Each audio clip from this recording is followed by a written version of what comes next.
Welcome to All Things Moore County, Moore County's weekly radio show, highlighting the many facets of the Sandhills. That includes real estate, lifestyles, community, and neighborhood. And now, from 4 Properties, here's your host, Bill Sahadi. Good morning and welcome to the talk show, All Things Moore County. Dorothy, we have our first week of school under our belts. Woohoo! I'm excited. Parents all over Moore County are celebrating, and they're happy that their kids are back in school. Yes. And they can get back to their normal lives, right? I am. It's a great time of the year to watch photographs being posted all over social media. Mm-hmm. Kids all dressed up, their first day of first grade, their first day of high school. Yep. Parents expressing disbelief that their child is as old as they are. Yep. I know that feeling all too well. Landmarks and benchmarks everywhere to be had. Yep. It's a very good time to talk about our topic today with school just getting back into session. And I've got a very very interesting panel here. We're going to be talking about learning. We're going to be talking about ADHD, which is terms you hear all the time. People will always jokingly sometimes refer to their ADD or their ADHD. If they make a mistake or if they do something wrong, it's almost become part of the popular culture in our language. And I think there are probably some misunderstandings about it. But we have a panel today that is going to talk a lot about this and about a testing piece of apparatus, a machine, that helps to measure a child, let's say, or an adult's propensity for ADHD. And we want to talk about what it is and what it isn't. Joining us at the table this morning is Keith McDaniel, who is the owner of the Phoenix Center. Keith has been a past guest on the show. He's located in Pinehurst over on Kelly Road, and he's been working with families and couples for just about 35 years, Keith. I'm afraid to say yes. You're afraid to say? You look barely 35, so that's kind of hard to take in. But you've specialized in men's issues, grief loss, and a lot of individual issues. And you're also a trained hypnotherapist, which I did not know. Yes. And you were the reason the show came to be because of your experience with this ADHD testing system we're going to be talking about. Right. And you brought with you Kristen Jones, who is the regional sales executive for Quotient, which is the maker of this ADHD system. Kristen, good morning. Hi. How are you? I'm great. Good to see you. Good to see you. This was very fascinating from the time Keith spoke to me about a way to measure.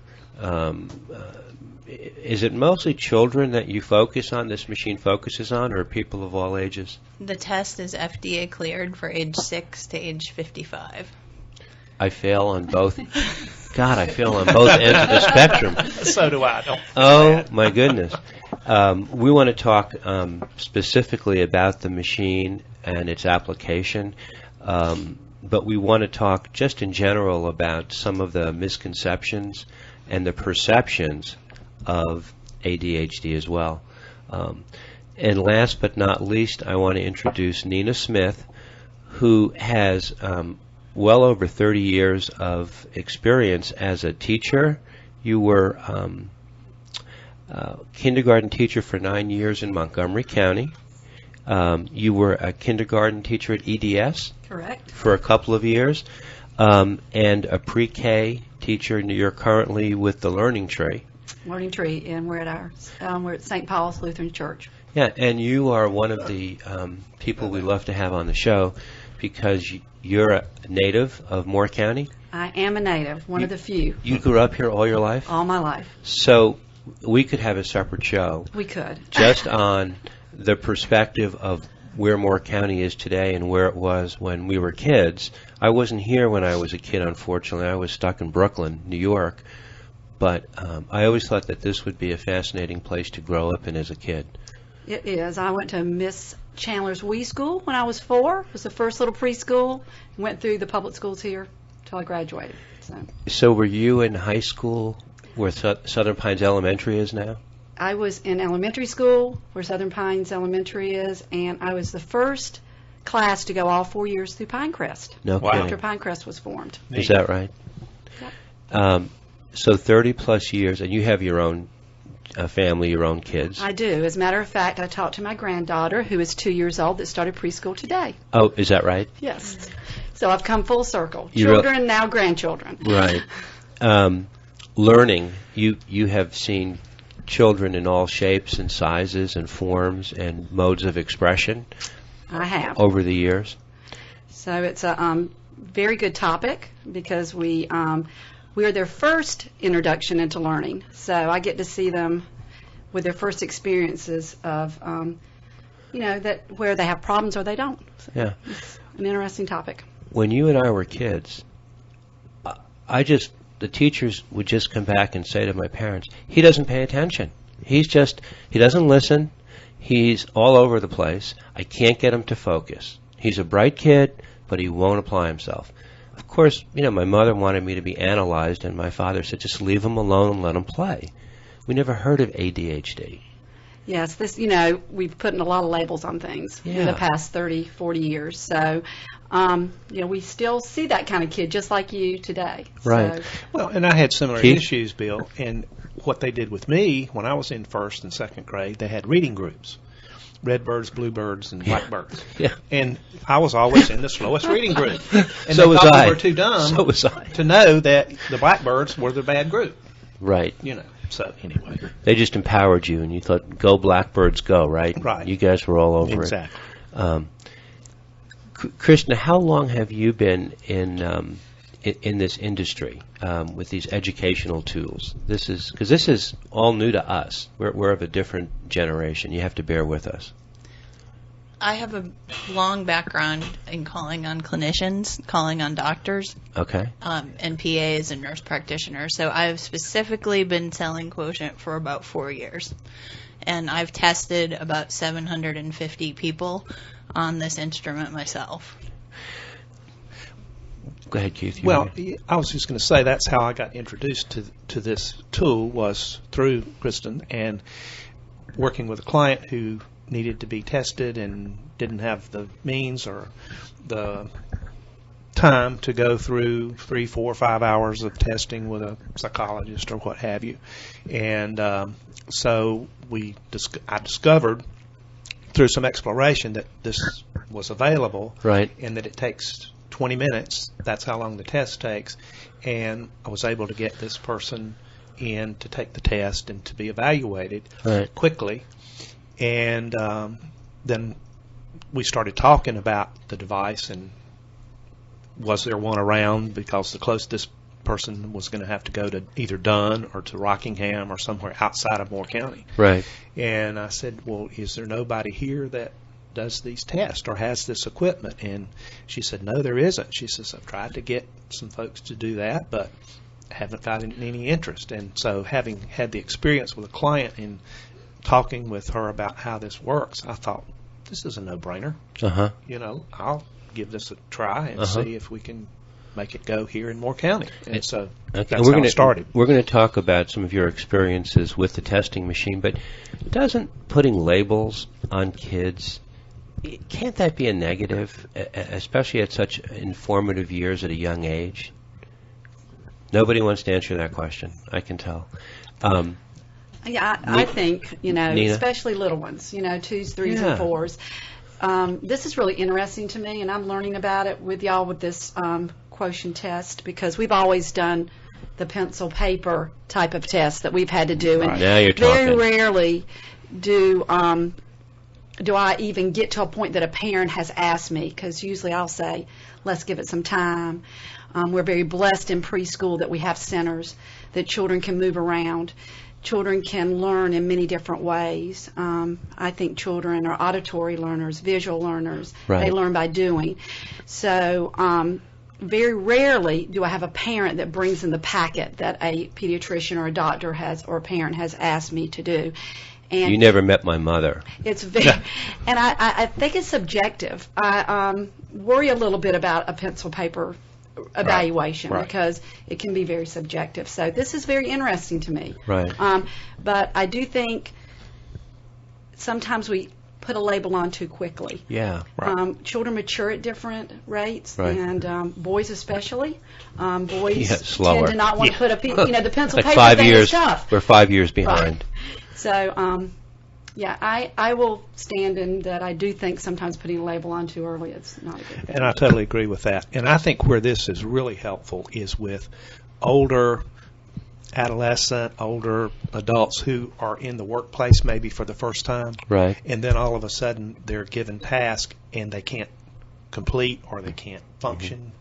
Or they don't as they- test well. Or they don't. Yeah, exactly. Uh-huh. And that's how I've seen this be helpful is that they come in on their own saying, I need to figure out what's going on here. Do I need to be on medications? Do I not need to be on medications? And we've had really good results with these older folks who maybe have done fine through college. They've never been challenged the way they're being challenged in the workplace. Right. So that's when it shows up for them. Before, they were just great students and achieving what they needed to do, but they hit a point where they couldn't function well. And so then there's a look at what's going on. What do I need to do here to make myself successful in this particular area? Christian, in your experience, does the label ADHD or ADD, is it necessarily a negative label? Is it, if someone is diagnosed with ADD, ADHD? Well, there is an issue in the state, certainly, with an overdiagnosis of ADHD, Right. which is why there's a sales rep in North Carolina. So the quotient system was developed at Harvard, and the technology was licensed out of McLean Teaching Hospital. Venture-funded company, very small team, and they needed to decide. They had a few reps, and where were they going to put them? And they looked at statistics for North Carolina, and 30% of school-age boys had an ADHD diagnosis. And so if you're male or poor or of color, you tend to be more likely to be diagnosed with ADHD. And that's one reason they decided that there was a real need for quotient, because this tool gives you some objective data. So you're throwing in a cultural element as well in what you just said. Yeah. Is it accurate to say that kids who maybe come from an underprivileged background, or maybe a non-nuclear family, might have more propensity towards ADHD than kids that come from a well-balanced family? I'm not a clinician, Right. so I am not qualified to answer that. Okay. Well, there's a genetic link too. It does run in families. I'm ADD. My Yeah. son is ADD, and we have a grandson who will be 2 in November. And my daughter-in-law's best friend is a school counselor. Okay. And they were visiting, and Finn, that's my grandson, was playing around and doing his normal activity. And she looked at her friend and said, "Do you think maybe he might be ADD?" And her friend, who's the counselor, said, "Oh, there's no doubt." But when you say it, it's almost like there's a negative association with it. But highly functioning people Yes. have ADHD. Like me. And I thought like me, and I knew as a kid. We have a young boy with us today, Jason, who's 6, who's going to take the test after the show is over. And he reminds me so much of me when I was a kid. He sits in a chair and he can't swirl 20 times. It's not enough in a minute. And playing a video game, and eating a lollipop, and trying to find his grandmother, and wondering about his mother and what's for dinner, all at the same time. And to me, that's normal. I think those can be wonderful character traits. Yeah. They don't lend themselves to sitting quietly for 8 hours in a school day. What I'm Nina? hearing from you is that this particular method will actually be helpful in ruling out Yes. people that I think are overdiagnosed. I, as Absolutely. a teacher, I don't want to see a child medicated that is just your average, active, Right. inquisitive kid. And I think this can be another tool so that we aren't over labeling a child. Thank you. Yes. Certain children definitely can help, that are diagnosed can help from it if it starts to interfere with everything in the learning process.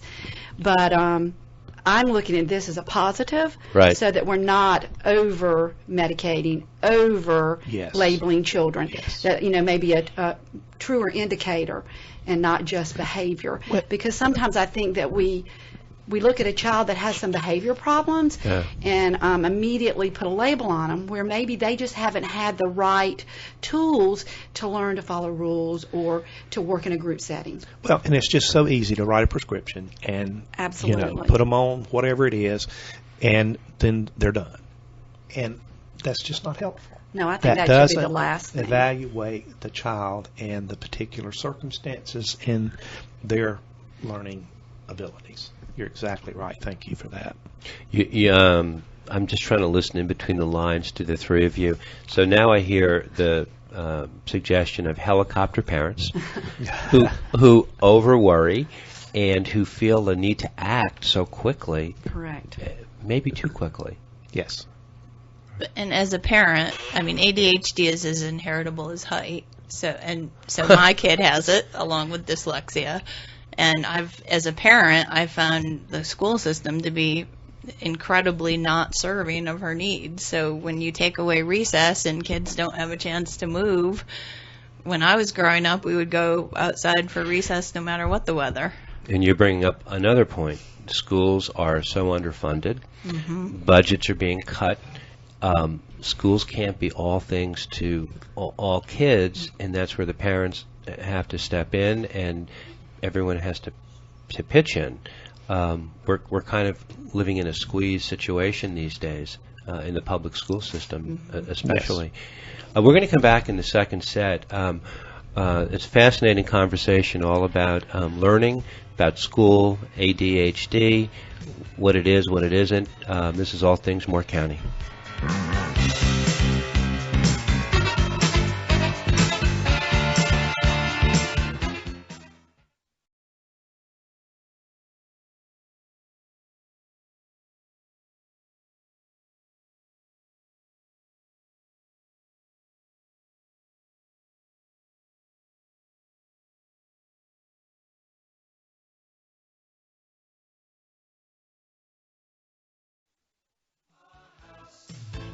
In the middle of our street, our house. In the middle of our Don't teach our own children to walk through stuff. You got to walk through stuff. Right. And that's why we don't use meds, because I want those neuronal pathways to develop in my kid's brain, coping skills, Problem solving. Yeah. Don't even get me on that. The children don't know how to problem solve anymore. Yeah, we're back in the second set.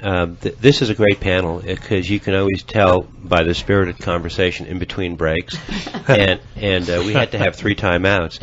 But everybody has a point of view. And I have to just throw this question at Keith. Probably you're the best person qualified to answer this. Are the origins of ADHD, are they in the brain? Are they genetic? Is there something, or is it just a learning disability that people can outgrow? And I'm asking as a layman.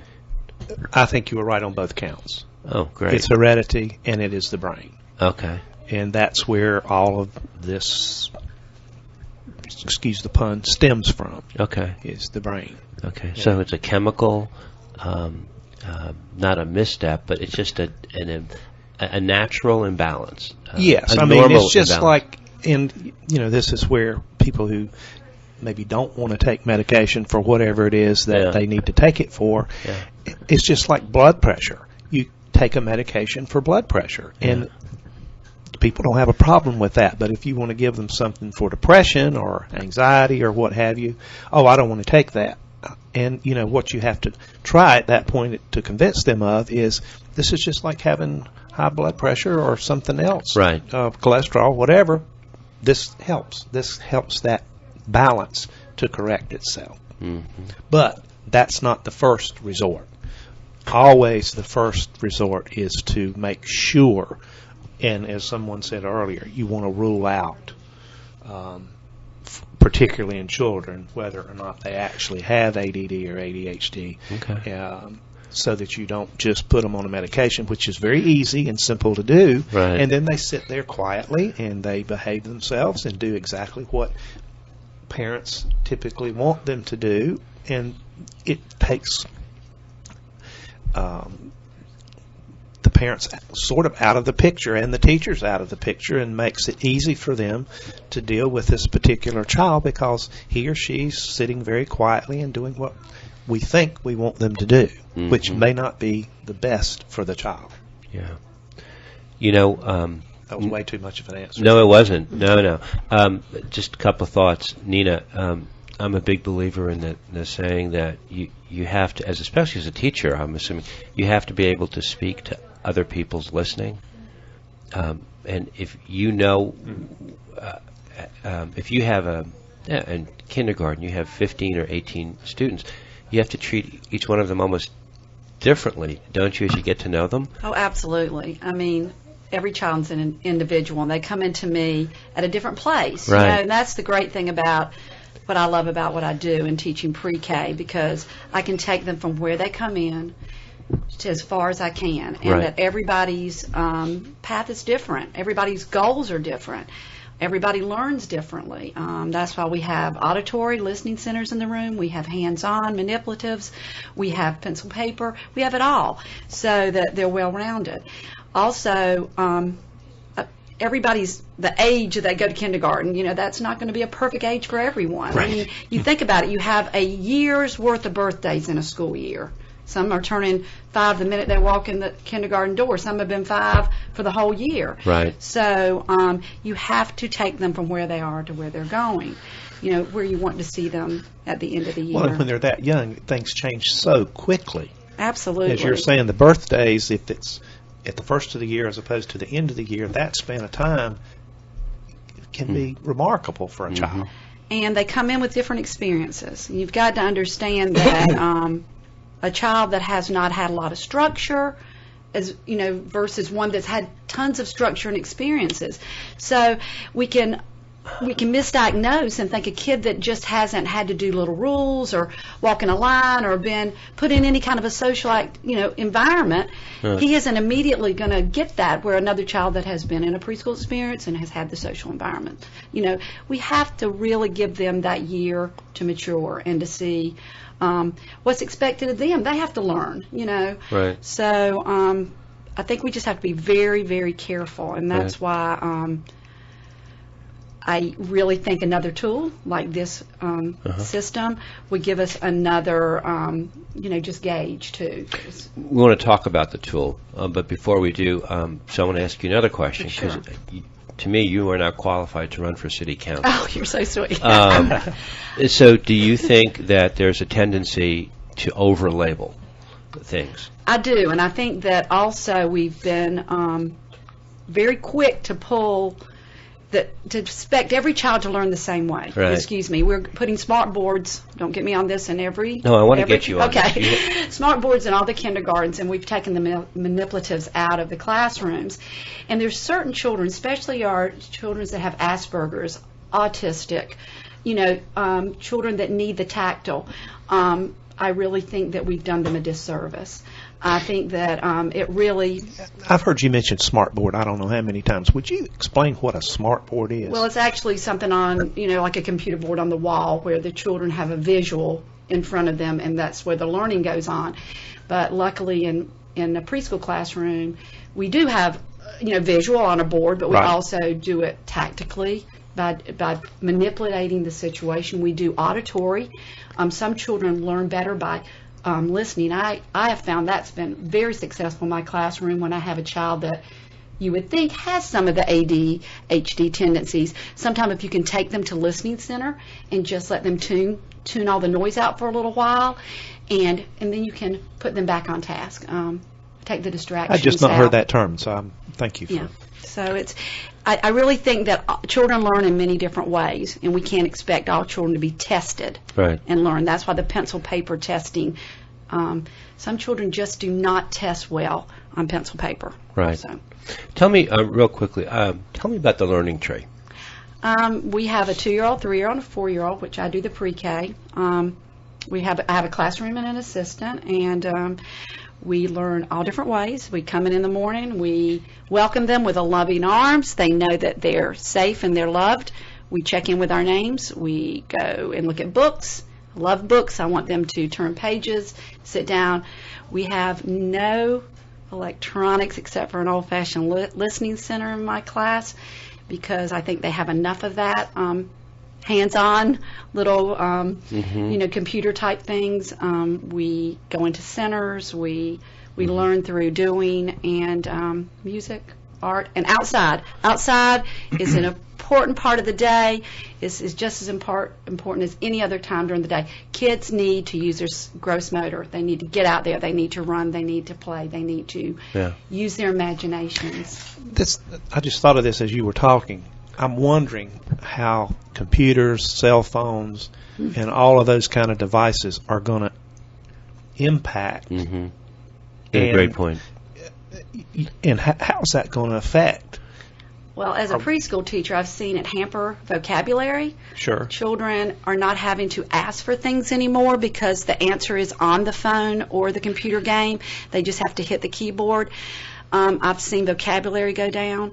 I've also seen children not know how to problem solve because they're not taking with another person, like asking them. So we're constantly having to tell children to use their words, and figure out the problem with their friends.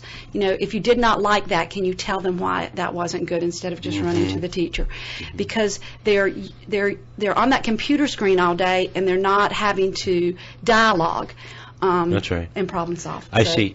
We've had shows in the past where we've had middle school students on and some high school students, and compared to when we grew up, I think we had a much better set of social skills. Correct. Than the kids do today. I mean, they're accessing that phone 90 to 100 times a day to get feedback about how they should feel about themselves from their peers with social media. Instead of dialogue. Eyeball to eyeball. Right. Right. And that's how you problem solve, as you work together as a team. And I have kids working floor puzzles together as a team and figuring it out.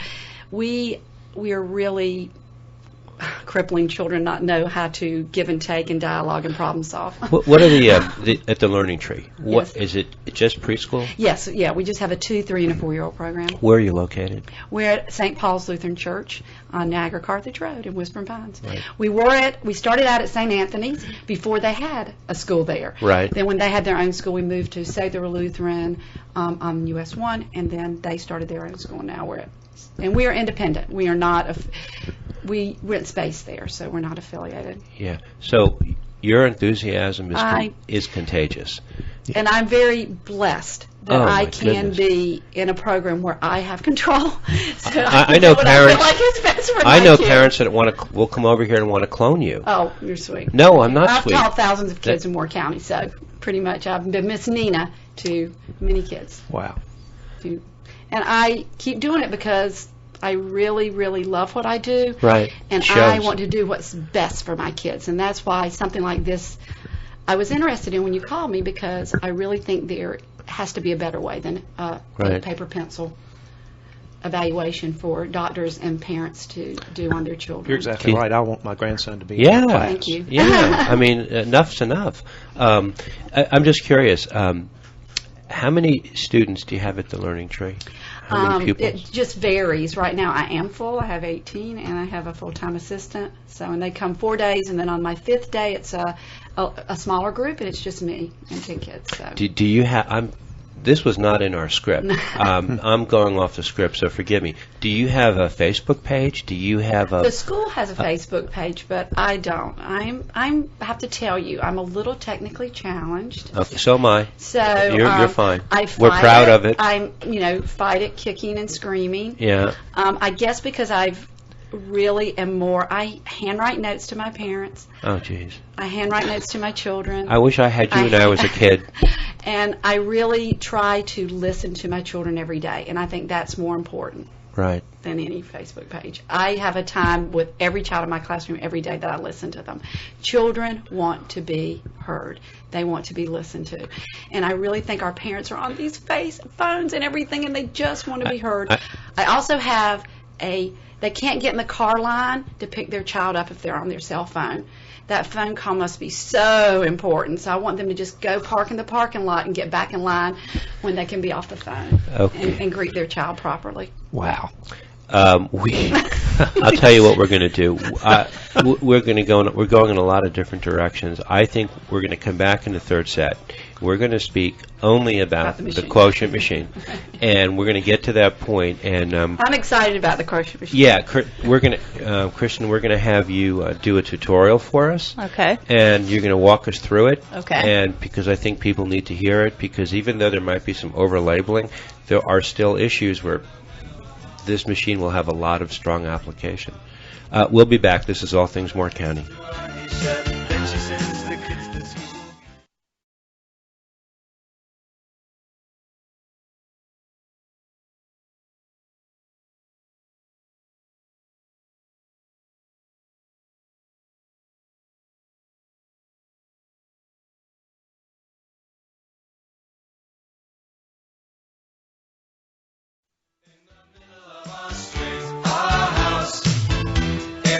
No, but all this stuff is so relevant, I just can't say any of it. So you can, because you two are professionals. Well, I'm looking at it not as putting more children on diagnosis. That's It's why I taking- love To telling me, this. this will really weed out the children that it's behavior and has nothing to do with Right. with something that's going on up here. Right. So if So you many two times can it's say just that would be behavior. great. It's just you've got to work with the child. It's just I'm on your side. You're know. trying to convince me. I'm sold.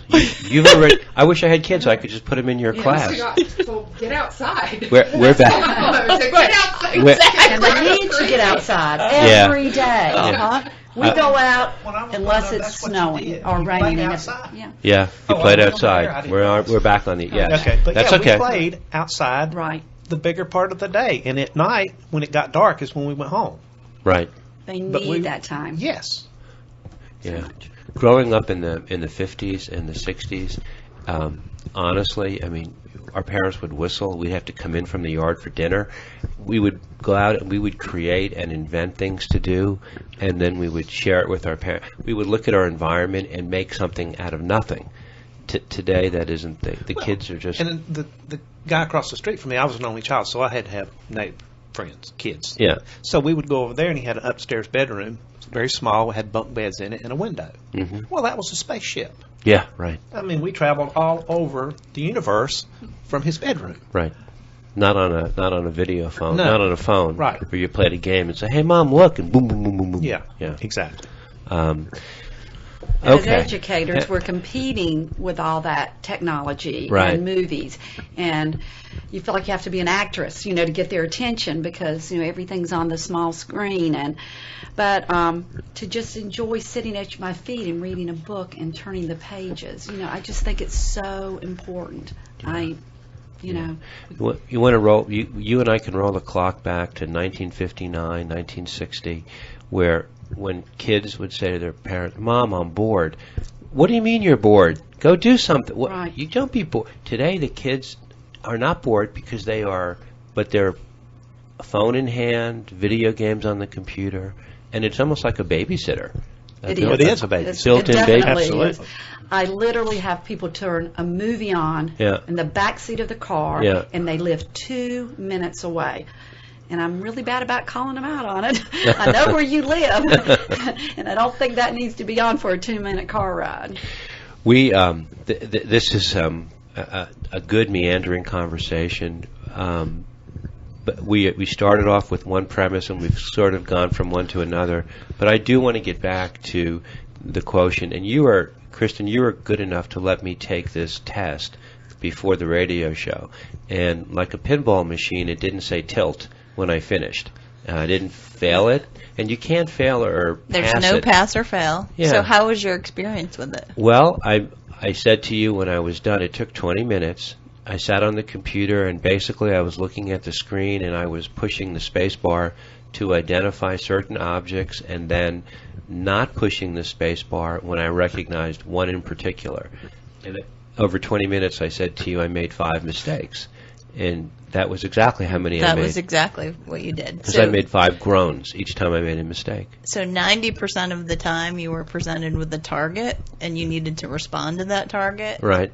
10% of the time you were presented with a non-target and you needed to inhibit your neurological response to that non-target and let it go by. And I would venture to guess that most people who take it couldn't tell you how many. They Absolutely. missed. So That when is very when rare Yeah, when you said that 5, anyone I'm would like, know. Really? I was keeping score. I was not happy. Yeah. Right. Because I That's immediately phenomenal. thought perfectionism. Right. That's right. Right. I was stuck with it as I couldn't help it. It wasn't my fault. It was the way I was raised. And it's the truth. But so I made 5 errors, but you were reading the test back to me, and you were picking up things other than just the 5 mistakes. How does that work? You put something around my head, a sensor? Okay, so the machine itself is not the interesting part of Quotient.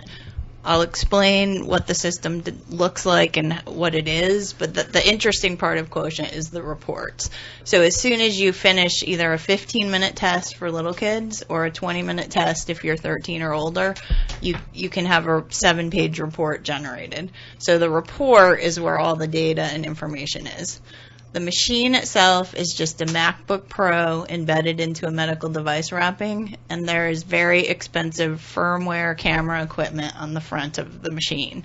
So you have that plastic head strap on your head. Right. Nothing too snazzy. Nope. It has a reflective ball in the front, and you sat 30 inches away from the camera. Right. And the camera's picked up what they pick up is 50 frames a second of what you're doing with your body. Oh, I didn't know that. And the human brain can only process 24 frames a second, so it's picking up on micromotion patterns that we can't see with our naked eye. Okay. So you can't fake ADHD type motion patterns.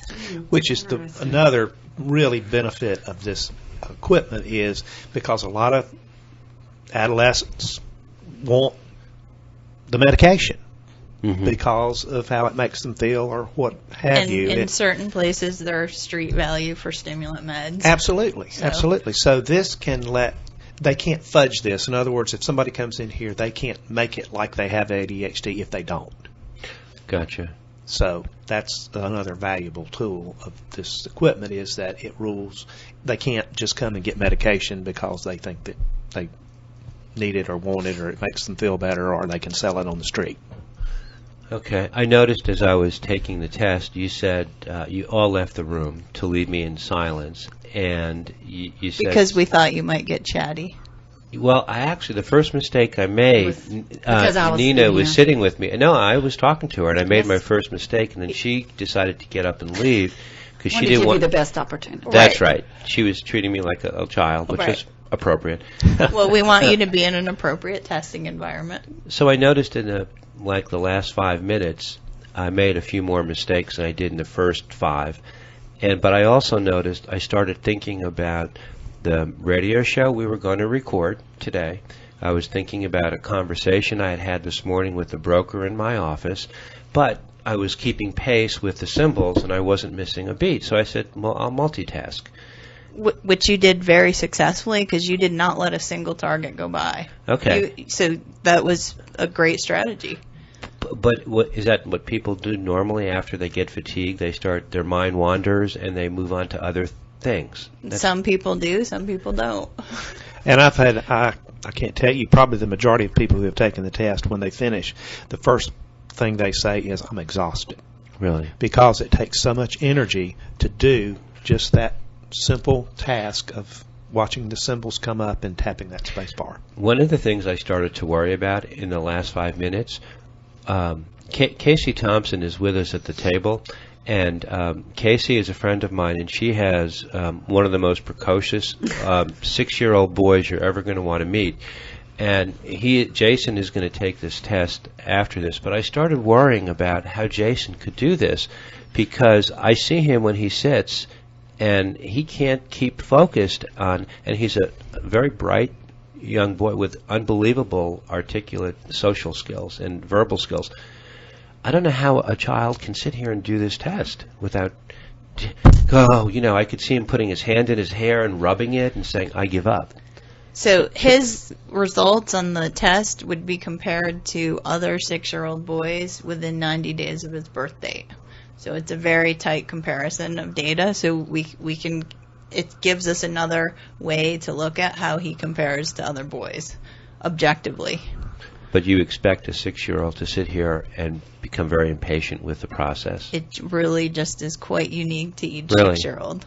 Wow. Yeah. Go ahead, Keith. Well, I was just going to say, and I think one of the other advantages of this is, and I don't know the percentage, but I would say probably 50% of kids who are on medication for ADHD probably don't need to be on medication for ADHD. And this machine could help determine Absolutely, it can weed them out. That's huge. It can weed out the ones who don't need to be on medication. that. But the purpose of the machine, it's just to identify and objectively demonstrate. So it Is gives us objective data, whereas before Nina had mentioned the packet that people get. Those are called rating scales, and parents fill them out and teachers fill them out, and that's another good piece of the puzzle. But Quotient just gives you a way to be more precise. It's another tool in your toolbox. It does not take the place of a clinician. It does not give you a diagnosis. It gives you data and information, and each clinician decides in their own practice how they want to use that. Okay. So it's a measuring tool the way we would use a blood pressure cuff to Right. measure blood pressure. So it's just a way to measure that we haven't had before. Yeah. Casey, I have to ask you a question. Are there days when you're with Jason, and he's the oldest of 2 boys, you just throw your hands up in the air and say, oh my God, what am I going to do with him? He's all over the place. Absolutely. About 2 out of 7 days a week, he's off the chart, overexcited, can't sit still. You ask him to do something, and it's asking 3 times because he'll get to where he's going to be, and then he can't remember what he's there for. Can't follow out a full task some days, and it gets frustrating, but you see it in his eyes too. So it's not just him wanting to act out, it's just him having a issue trying to get there. So do you worry that, as a mom, that there's something wrong with him, or do you just say, you know what, this is normal, he's a 6-year-old boy? How does it make you think? I never think there's something wrong with him. I think that as any kid, they're all going to be different, and I'm just hoping to find the right tools to get him on track with any other 6-year-old. Yeah. I just don't want him falling behind because he's having more difficult problems. Yeah. Like reading is a big one for him. He sees a word, he doesn't want to try because he just doesn't want to put that effort because he doesn't want to fail. And he puts a huge weight on his shoulders that he has to do it perfect the first time. And for him not to, he gets so emotional. And then you see him winding down, and you're like, how do I turn this around? Nina, she's also talking about speaking to his listening somehow, right? Yes. And, parents, you know your child better than anyone. Yeah. So, that's why we need lots of tools. With this, talking to the parents, talking to the teacher. And there are lots of things we can do. There are lots of things you can do other than necessarily taking a medication. Right. The problem is, once we get the diagnosis and, you do decide that, he does need maybe a little extra help, there are other things to do, too, to try before medication. And we all know that, and know that children have different personalities, too. And I don't know, I try to embrace everyone's uniqueness in my classroom. And certainly we do have to have order, and we have to have rules. And, life is rules. I mean, we live in a society where there's rules. But I think that, we also have to understand that children are children, and, sometimes some take a little longer. Prior to this machine, how did people test for ADHD? It depends on how they were trained in medical school usually, and there's typically not been a lot of training for ADHD. Not a lot of baseline testing, or that is uniform? it's typically been subjective data from the parents, Yeah. and so sometimes there's issues like if parents are divorced, the kid might be fine at one place and not at the other house, or there's disagreement between the parents about what's really going on. It's hard to, sometimes teachers are so busy, it's hard to get those rating scales reports back from teachers. Mm-hmm. And so this gives an objective measurement, and it's treatment agnostic. You could use quotient theoretically to measure anything. Treatment agnostic. Those are two great words to put together. I like that. Treatment agnostic. I get it. I know exactly what that means. That's pretty good. There's Wow. a quotient machine at the Special Ops Clinic at Fort Bragg. Treatment agnostic. Yeah. I remember that. Okay. Okay. So you could measure, if you wanted, whatever intervention you're doing, you could measure what someone does on fish oil, practicing yoga. So typically people use it with or without meds because that's the intervention, but you could use it as a measuring tool for any intervention. Keith, in your practice, you use this machine as a measuring tool. Yes. Can you share with us a success story or an aha moment or something that was so effective that it helped get you moving forward with the person you were testing? Well, yes, and one of them was in a work setting who was totally bright, I mean, very, very smart, but had gotten to a point where was not being successful in his first job right out of college. And this was a student, never studied for a test, I mean, just bright as you can be. Right. But the work setting this person was in was so challenging that that's when it started to click in that something here is not right. And so the test was taken. It did show that there was I think it was pretty high actually in the range, denoting whether the person was ADHD. And the person took that to their physician, was prescribed some medication, and the last report I had was that it had made a world of difference. So this is a very viable tool, Yes. amongst many other things Right. that you use. But it's nice to have something like this on board, isn't it? Yes, absolutely. I was tested myself for ADHD several years ago, and I went to a clinician and spent 2, 3, I don't know how many actual sessions we did, but it was at least 4 to 5 to 6 sessions. Okay. And it was all pretty much talk therapy and asking questions and et cetera. When I actually took the test myself, I was not in, and I was put on medications for ADHD at the time, and didn't really work for me, didn't feel exactly right, so I stopped taking them. But when I took the test, I fell below the mean in terms of ADHD, so I didn't actually have it according to the machine. Now, I was pretty high, so yes, there were issues. And when I was in a retail business, the people that used to work for me, they would kid me and say, "Oh, so you're chasing squirrels today, right?" So, They weren't kidding you. no, they weren't kidding. And I saw a great T-shirt in Charleston, which I didn't buy, but I will next time I'm there, that said, "I don't have ADHD." Oh, did you see that squirrel? That's pretty good. So it affects you in different work settings. Now, I've been doing counseling for 35 years. Yeah. I don't know that it really affects me in that particular setting. Right. But when I was in a retail business, it did affect me. I mean, it just, Right. came out big time. Let me, Keith, if people want to reach out to you at the Phoenix Center, how would they get in touch with you? There's a phone number, which I Okay. gave you that phone number. You probably did, and I probably have it buried because I wasn't paying attention. That's okay. Here And it my is. learning 910-420-0208. Okay. And there is a Facebook page. If you go on Facebook and put in the Phoenix Center, it should come up, and it, I believe, has pictures of the machine. I won't swear to that. I think it does, but it does have information about the equipment and about Okay. the test and Okay. what it does. So that's probably the first place to check out, and then if you're interested, then give me a call. It's always good to have you come in and visit with us, and thanks for bringing Kristen in.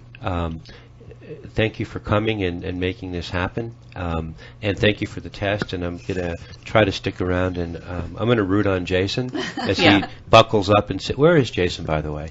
We need to get him in here real quick. We can compare your quotient report to Jason's quotient report. He will blow me out of the water. I have no doubt. He is one bright young boy. Nina Smith, thank you so much for coming in and lending your passion and your candor. It was very refreshing. Well, thank you. It was my pleasure. And the Learning Center, if people Learning Tree. If people want to reach them, do you want to give us a number? Yeah, I mean, you can even call me on my cell at 910-690-1453. Okay. We're on Niagara Carthage Road in Whispering Pines at St. Paul's Lutheran Church. We'd love you to come by and see us, and thanks for the opportunity. You'll have quite a waiting list after this. Yeah. Oh, well. Would like to have you. Everybody, put down the devices, listen to your kid, and get them outside. We would like to have you. We would like to have you come back on the show. I'd love to. And we have a new guest who just joined us at the table, Jason Thompson, who's going to take the test like I did. Hi. Hi, Jason. How are you? Good. You are looking forward to doing this test? We're going to do it right after the show ends.